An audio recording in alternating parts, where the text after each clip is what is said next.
Fidèles internautes de Guérite TV Monde, bonjour. Lundi 23 janvier 2023, Matin Libre sort avec manchette Média. Aurélie Adam Soulé bloque le budget de l'ORTB. Plus de 20 jours déjà que la nouvelle année a commencé et l'ORTB est toujours sans budget. Par la seule volonté de la ministre de l'économie numérique, la direction et les agents doivent se débrouiller pour faire tourner la maison. Déjà l'année dernière, l'office avait eu à faire face à une situation pareille. La ministre a mis un mécanisme lourd et inefficace en place pour mettre le budget à disposition.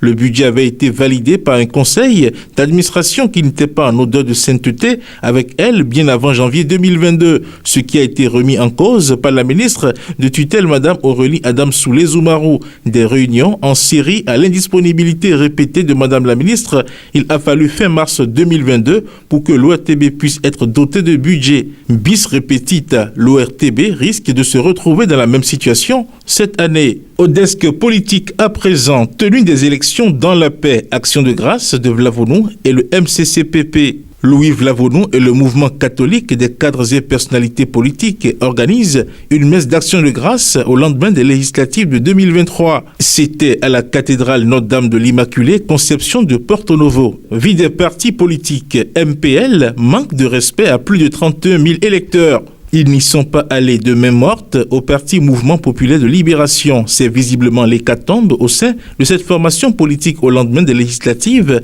du 8 janvier 2023 au Bénin. Les responsables au sommet, sans vergogne, se mangent le nez sur la place publique et ce, sans aucun respect pour les 31 600 électeurs qui ont préféré leur liste aux 6 autres qui étaient en lice.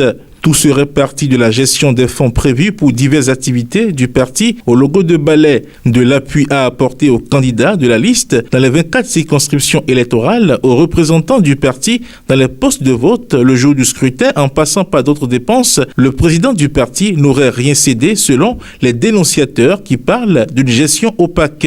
Dans la foulée, ces derniers ont demandé au numéro 1 du MPL de rendre le tablier, puis en milieu de semaine écoulée, c'est-à-dire mercredi 19 janvier 2023, le peuple béninois a suivi avec stupéfaction dans une vidéo devenue virale les coups de poing suivis de jets de chaises entre les deux partis depuis le siège du parti à Cotonou. Noces d'argent du quotidien Le Matinal, une soirée de gala met fin à l'événement. Les festivités marquant la célébration des noces d'argent du quotidien Le Matinal se sont achevées le samedi 21 janvier 2023 par une soirée de gala.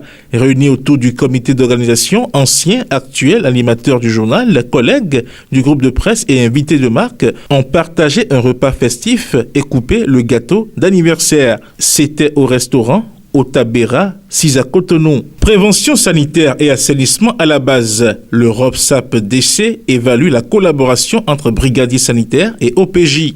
Le réseau des organisations non gouvernementales pour la prévention sanitaire, l'assainissement à la base et la défense des consommateurs, ROPSAP-DC, a tenu samedi 21 janvier 2023 une assemblée générale extraordinaire. Les travaux se sont déroulés à l'école primaire publique Siquet 3 à Cotonou où il a été question de faire le point des activités. Desk Culture, Festival de la jeunesse et de la musique FEJEM. La Fondation Luxet-Ondi Atroko promeut des talents. Les villes de Cotonou et de Boïcon seront bientôt sous les projecteurs lors d'un festival d'art, du sport, de la musique, de la danse. En conférence de presse, jeudi 19 janvier 2023 à Novotel Hôtel de Cotonou, le président de la Fondation Luxet-Ondi Atroko a annoncé la tenue de la première édition du Festival de la jeunesse et de la musique du 27 au 29 janvier 2023. Pour finir à présent, conférence sociale de l'IAJP-CO, la prévention des crises en contexte électoral en débat.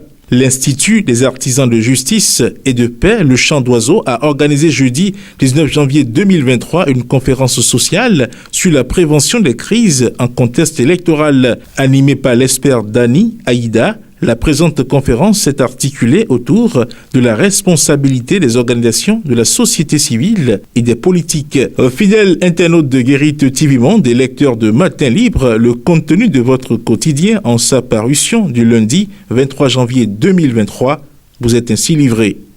À demain.